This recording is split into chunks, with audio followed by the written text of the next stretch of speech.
গুরুজনে করোনতি স্লোগানে গোপালগঞ্জের কোটালীপাড়ায় ভিন্নধর্মী এক অনুষ্ঠান আয়োজিত হয়, যেখানে পিতামাতার চরণে ফুল নিবেদন সহ নানা কর্মসূচির মধ্য দিয়ে সম্মান জানায় বিভিন্ন শ্রেণীর শিক্ষার্থীরা।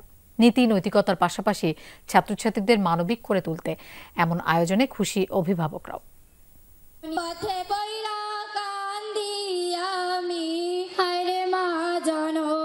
বাবা মায়ের প্রতি শ্রদ্ধা জানানোর ব্যতিক্রমী এক আয়োজন।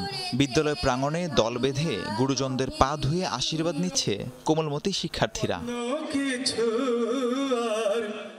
গোপালগঞ্জের কোটালীপাড়া উপজেলার SKMH উচ্চ বিদ্যালয় শিক্ষার্থীদের নীতি নৈতিকতার বৃদ্ধির পাশাপাশি অভিভাবকদের প্রতি সম্মান দেখাতে এমন আয়োজন করা হয়। বাবা মায়ের পা ধুয়ে মুছে ফুল, ধূপ এবং আগরবাতি দিয়ে তাদের প্রতি সম্মান প্রদর্শন করে সন্তানরা।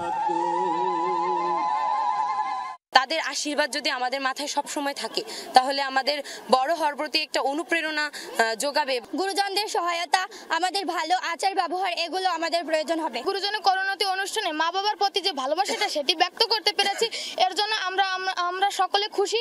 আধ্যাত্মিকভাবে নৈতিক শিক্ষা দিয়ে তাহলে আমি মনে করব শুধু কোটালীপাড়া উপজেলা না, বাংলাদেশ না, সারা বিশ্ব নৈতিক শিক্ষা শিক্ষিত হয়ে এই সুন্দর পরিবেশ গড়ার জন্য এরা ভূমিকা রাখবে।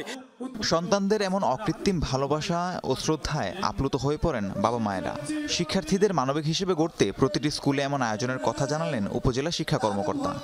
আমাদের বর্তমান প্রজন্মের যে নৈতিক অবক্ষয়, এই অবক্ষয় থেকে অনেকটা আমরা ত্রাণ পাবো, উদ্ধার পাবো। সমগ্র স্কুল প্রতিষ্ঠানে এবং ধর্মীয় প্রতিষ্ঠানে এই ধরনের অনুষ্ঠান যদি পরিচালিত হয়, তাহলে আমাদের দেশ আরো শান্তিতে এবং সুখে বসবাস করতে পারবে। ওরা যে গুরুজনদের প্রতি এত ভক্তি শ্রদ্ধা করছে, এতে খুবই গর্বিত। আমাদের যে সন্তানদের যে নৈতিক যে অবক্ষয়গুলি, সেটা তো রোধ করার জন্য শুরু করতে হবে। তো সেই শুরুটা তারা আজকে করলেন।